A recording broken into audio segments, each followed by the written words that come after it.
Embarking on a riveting journey through the prophetic tapestry of Revelation, Dr. David Jeremiah unravels the enigmatic tale of the Antichrist, Armageddon, and the millennial reign.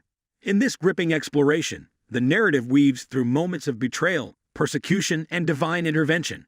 Dr. Jeremiah's teachings illuminate the profound message of God's redemptive plan, emphasizing grace and mercy within the turbulent twists of the end-time saga. As we navigate through the epic showdown of good versus evil, the call to embrace Christ for eternal salvation echoes as the beacon of hope in this captivating odyssey through biblical prophecy. The Antichrist's origins and covenant with Israel. Dr. David Jeremiah teaches us that the Antichrist, an important figure in end-time stories, comes from a group called the European Coalition. According to the Bible's revelation, this leader seems nice at first and makes a promise called a covenant with Israel. This promise makes everything look peaceful for a while. But sadly, the Antichrist doesn't keep his word. Instead, he breaks the promise, and things take a bad turn. This betrayal marks the start of a time when people who believe in God might face a lot of trouble and hard times. So, even though it seemed calm at first, the Antichrist's actions bring about a difficult and challenging period for those who follow God's teachings. The period of persecution and the false prophet. When the Antichrist goes back on his promise to Israel, things get really tough for people who believe in God. Dr. Jeremiah tells us, using the Bible's revelation, that this tough time is called tribulation. During tribulation, believers face a lot of suffering and difficulties. It's a hard and chaotic time. And guess what?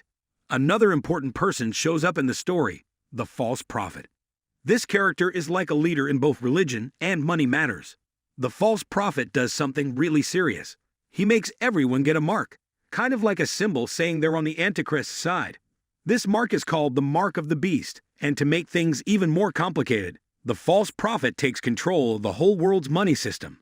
So tribulation becomes a time of trouble, and the false prophet makes it even harder for those who believe in God. The mark of the beast and economic control. The end-time story. Something really important happens. The false prophet starts making people get a mark called the mark of the beast. This mark is a big deal because it helps control buying and selling stuff like a secret code. It's talked about in the Bible's revelation. This mark isn't just a random thing. It's a way to figure out who's on the Antichrist's team. Dr. Jeremiah explains this in simple terms. He tells us that this mark isn't just about buying things. It's also about showing loyalty to the Antichrist. The teachings of Dr. Jeremiah help us understand how serious this mark is. It's not just a symbol for shopping, but it's a way the false prophet gains power over the whole world's economy and religion. So it's like a big global deal that makes everything more complicated during these end times. The coalition against Israel and the Battle of Armageddon. The Bible story goes on, and now the Antichrist, who's become really powerful, gathers a group to fight against Israel. Dr. David Jeremiah helps us understand how things get super intense, leading up to a huge battle called Armageddon. This battle is like the grand final, where the bad guys and the good guys face off in a big showdown. It's a really dramatic event. On one side, there are the forces of darkness, like the Antichrist and his group. On the other side, there's Jesus Christ who comes in to save the day. This battle, called Armageddon, is like the biggest fight ever, and it's where everything gets decided. Dr. Jeremiah explains that it's a crucial moment where the good side, led by Jesus, finally defeats the bad side. So Armageddon is a super important part of the story, where the forces of good triumph over the forces of darkness. The return of Jesus Christ and the millennium. A really important part of the whole story is when Jesus Christ comes back. Dr. Jeremiah talks about this, and says it happens right in the middle of the big battle called Armageddon. This moment is like a turning point where Jesus steps in to make things right. The teachings of Dr. Jeremiah highlight that Jesus doesn't just come back. He wins against the Antichrist, the main bad guy. After this big victory, there's a special time called the millennium. It lasts for 1,000 years, and it's all about peace and goodness. This time is so different from the hard times before, called tribulation. It shows that God has a big plan to fix everything and make it better. So when Jesus returns and beats the bad guys, it's like the start of a super peaceful and good time that lasts for a really long while. The great white throne judgment and eternal consequences. After the peaceful 1,000 years called the millennium, the Bible story talks about a serious event called the Great White Throne Judgment. Dr. David Jeremiah explains that this is when everyone has to answer for what they did. It's like a moment where God checks if people followed him or not. Dr. Jeremiah says this event is really important, showing who believed in God and who didn't. For those who didn't believe, it's not good news. They are judged and, sadly, separated from God forever. This place of separation is called the lake of fire, and it's not a happy place. Dr. Jeremiah stresses how serious this judgment is, especially for those who didn't accept Jesus.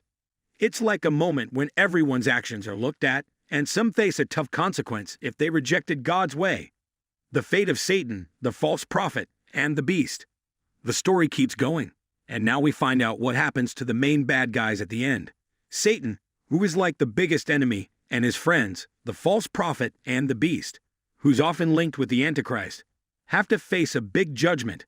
Dr. Jeremiah talks about this, saying they are judged and end up in a really bad place called the lake of fire.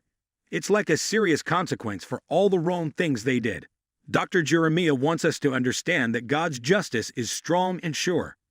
This judgment is the final part of God's big plan to get rid of all the evil. It shows that, in the end, God wins and all the bad stuff is defeated. So the teachings of Dr. Jeremiah emphasize that, no matter how tough things get, God's plan includes a day when all the evil is taken care of and goodness triumphs.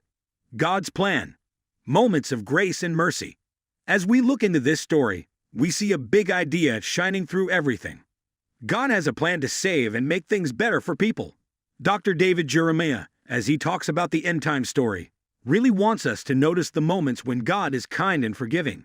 He points out these times of grace and mercy, like when God shows love even when people make mistakes. Dr. Jeremiah keeps saying that a crucial message is about accepting Christ. This means choosing to be with Jesus for all time. It's like an invitation to be saved and make things right with God. So in this big exploration of the end times, Dr. Jeremiah is saying that God's main theme is to rescue and help people. The key is to accept Jesus and be part of the plan for a better, forever life with God. In concluding this enlightening expedition through the realms of biblical prophecy with Dr. David Jeremiah, we find ourselves standing at the crossroads of divine justice and redemption. The vivid tapestry of Revelation unfolds, revealing a story of ultimate triumph over darkness and the promise of eternal peace. Dr. Jeremiah's teachings serve as a guiding light, underscoring the significance of accepting Christ for salvation. As the prophetic narrative unfolds, it leaves us with a resonating call to embrace this opportunity for reconciliation with God. In the grand final, the echoes of grace and mercy linger, inviting us to partake in the eternal promise of a redeemed and restored existence.